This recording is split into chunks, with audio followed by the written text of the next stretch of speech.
Hello guys, ഇന്ന് നമ്മൾ 5v5 penalty ചലഞ്ചിൻ്റെ second പാർട്ടാണ്. എൻ്റെ കാല് ഇഞ്ചേർഡ് ആയതുകൊണ്ട് ഇവന്മാരായിട്ടാണ് കളിക്കുന്നത്. ഇവൻ ചെറിയ ചെക്കനായതുകൊണ്ട് ഇവന് അടുത്തുനിന്ന് അടിക്കാം, ഇവൻ വലിയ ചെക്കനായതുകൊണ്ട്. പക്ഷെ നിങ്ങൾ കണ്ടു കഴിഞ്ഞാൽ ഇവൻ വലുതാണെന്ന് തോന്നുന്നു, പക്ഷെ ഇവൻ ശരിക്കും 3-ലാണ്, ഇവൻ 6-ലും. അപ്പോൾ ഫസ്റ്റ് പെനാൽറ്റി ആദ്യം ഞാൻ അടിക്കാൻ പോകുന്നത്. അടിച്ചോളൂ ആദ്യം.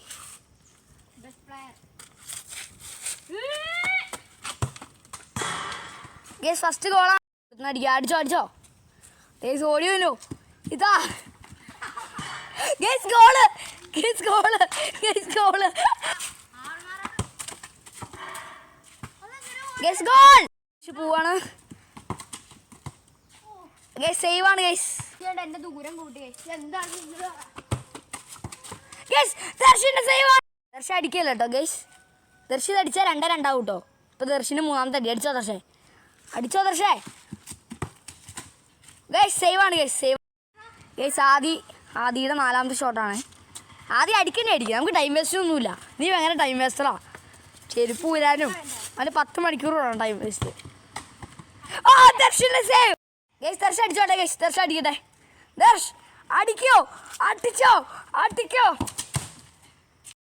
ഇനി ആദ്യം അടിക്കാൻ പോകുന്നു. ഇതേ സ്കോർ, ആദ്യക്ക് 2, ദർശനം 1. ഗൈസ് അടിച്ചോ അടിച്ചോ.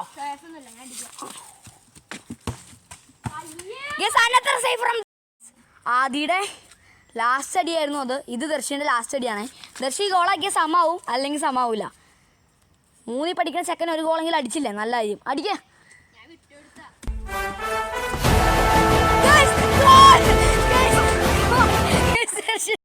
സമായതുകൊണ്ട് ഇനി ആദ്യമാണ് ഇപ്പം അടിക്കാൻ പോകുന്നത്. ആദ്യം അടിക്കണം, ടൈം വേസ്റ്റ് ചെയ്യാതെ.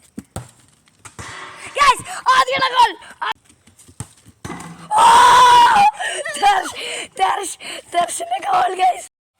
അപ്പൊ കളി തിരിഞ്ഞിരിക്കുകയാണ്. 3-3. 3 പഠിക്കണ പയ്യനും 6 പഠിക്കണ പയ്യനും 3-3. തോക്കാറും വല്ല അങ്ങനെ പറയും. അപ്പൊ ശരി, എല്ലാവരും ഗുഡ് ബൈ പറയൂ. എല്ലാവരും ഗുഡ് ബൈ. നാളെ 1v1 വീഡിയോ തന്നെ ആയിരിക്കും.